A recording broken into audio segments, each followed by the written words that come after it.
Where are you giants from? We're from New York, and we...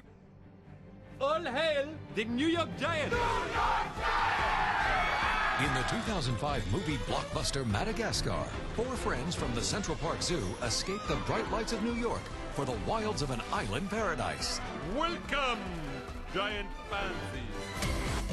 Now, in the exciting follow-up, the 4 Zoosters go on a new adventure and encounter new wild animals in DreamWorks' Madagascar, Escape to Africa. The service user has roamed outside of the coverage area. Whoa. The first movie was, really learning about the guys from the zoo and their life in the zoo and their friendships. Gloria! Up and at 'em! We're open! You know, they're in a zoo, but then they long to be where they're from.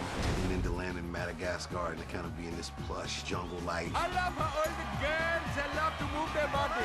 We felt the story was good in the first movie, the idea of civility versus savagery, and kind of turn that into a friendship story about these zoo animals. Their friendship was tested when they got to the wild. Oh!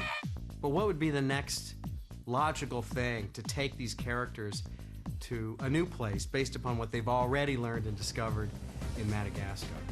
So from there, we figure, well, let's take them back to the place where at least their species come from, so they can deal with what that may mean to them and how that may relate to whether they do or do not ultimately believe that they belong in New York City.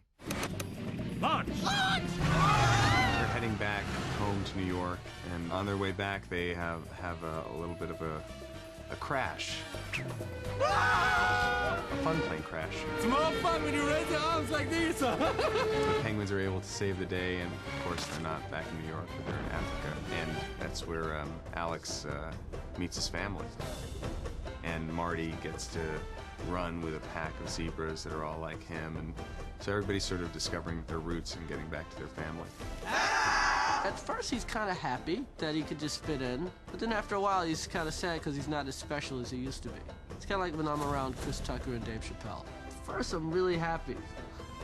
Then I'm going, hey, no one's paying attention to me. Melman, being the sickly character he is trying to get back to Manhattan because he needs all types of stuff. He needs to see his doctor, and he hates it there.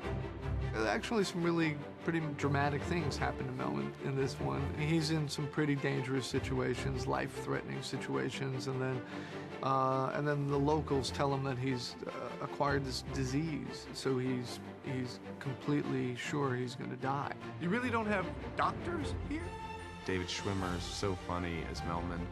He's just amazing in that character. It always makes me laugh. And Jada as Gloria does some great stuff with her new suitor in this film. And that whole subplot between her and Melman is, to me, really one of the strongest elements in the movie. You know what Moto Moto means? Twins? It means hot, hot. Hot. You know, it's all about the friends really having to just come together and just sit down and work it out. Alex has father issues, and I have my zebra issues. I can't believe there's not a therapist in this movie.